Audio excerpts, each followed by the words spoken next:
Last week I got roped into a social media marketing challenge by the Smart Hub here in Rockhampton. And the deal was there was a group of us, and what we had to do is move as many of these bamboo straws as we could in a 72-hour period with a budget of $100. And each of us was given a particular network or platform to operate on. I was given LinkedIn, and so here is how we went.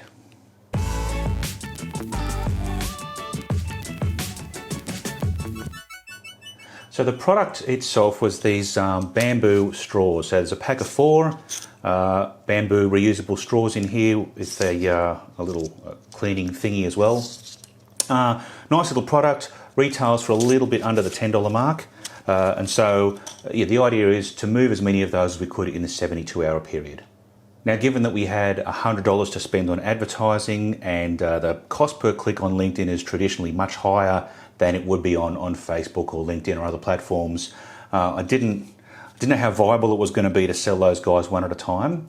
So I figured that the best chance on a platform like LinkedIn was to pitch selling larger quantities, but organising custom branding on them. So instead of the manufacturer's brand here, it could be your logo on these straws, as giveaways in the lead up to Christmas. So that was the theory. That was my reasoning behind not trying to sell them individually. Let's see how we went.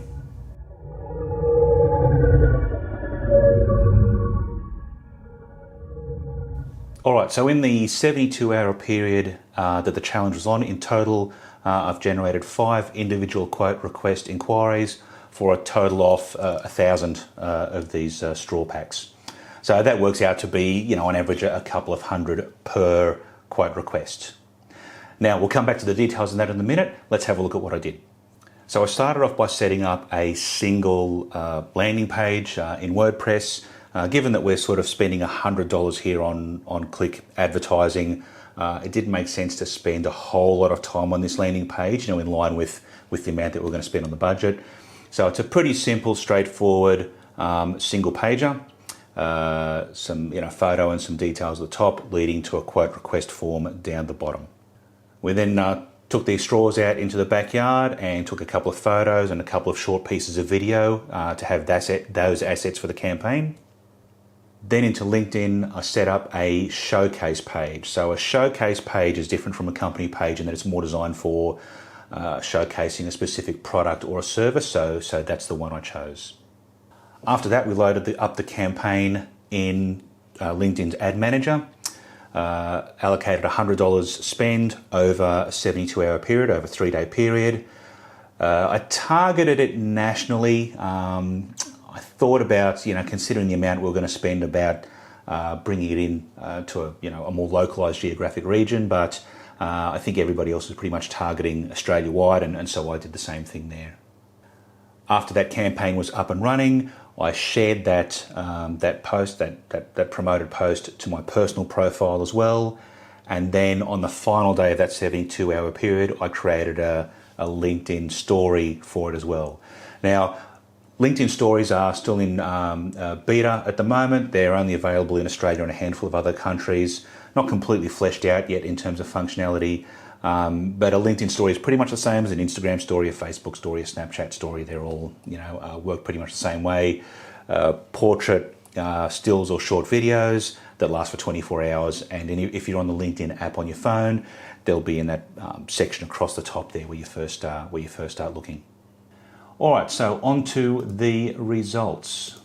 The campaign overview itself shows that I've spent $100. A bit over 2,500 impressions for the ad, 11 clicks, working out at about $9.09 per click. As I mentioned at the top, cost per click amounts on LinkedIn are generally much higher than on other platforms. It's really designed around larger purchases, longer lead times. It's a business-to-business network, not a business-to-consumer network. So I was sort of expecting that. And that's the reason why I didn't really bother trying to sell them one at a time. It makes no sense to spend nearly $10 on a click if the value of your product is under $10. So aside from the normal boring, click charts and those sorts of things, the demographics in LinkedIn is actually quite strong, especially if you're in a business-to-business environment, in terms of where you are, where you work, what your job title is. All of that kind of stuff is in LinkedIn because you've told them that when you set your profile up. So if we have a look at demographics broken down by location here, Greater Sydney area, Greater Melbourne area, Greater Brisbane area, the capital cities taking up the majority of the impressions, and then down into some more regional areas as we go down the page. We can even look at the companies where people worked in terms of who saw the ad. We can see here Deloitte, Commonwealth Bank, Queensland University of Technology, all got a significant number of impressions. Now they're also large organisations, and lots of their stuff would be on LinkedIn, so that's not really surprising. Thanks for your support though, guys. None of you bought anything, or even organised a quote, more to the point, because I wasn't selling anything at the time. So that's the kind of data you can pull out of it there. You can also then look at job title. So Director, Managing Director, Business Development Manager, can break that down. And in the same way as we can report by these, you can also target by these. If you really, if you know specifically who you need to reach in terms of job titles or companies or areas, you can target by those sorts of things as well. I didn't, but if you're a bit more specific about that, then you certainly could.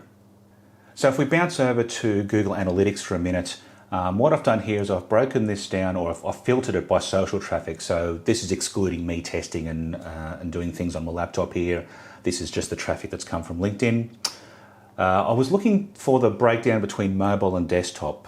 Most other social channels are, if not exclusively mobile, they're very heavily skewed mobile. Facebook's probably 80-90% most of the time.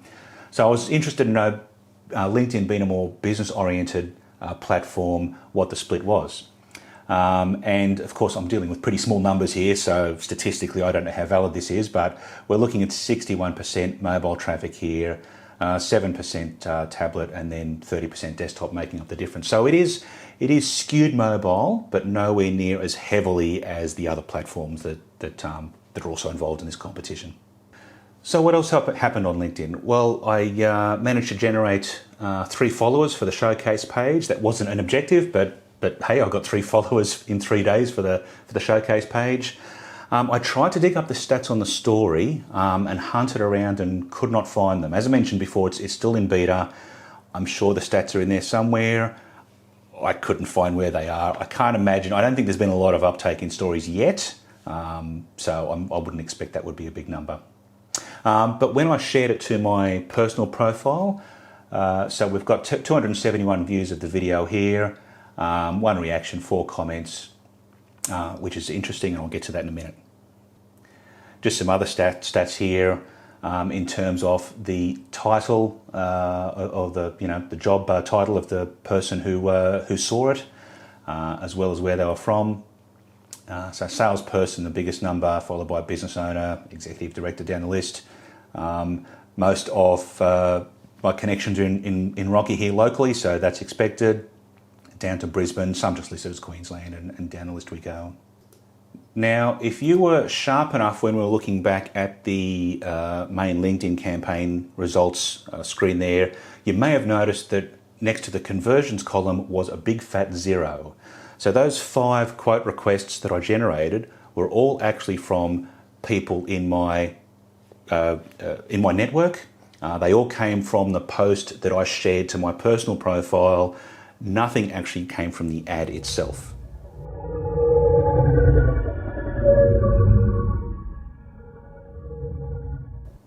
So what does this mean? What can we learn about that? Well, LinkedIn is not the place you go for a quick sale.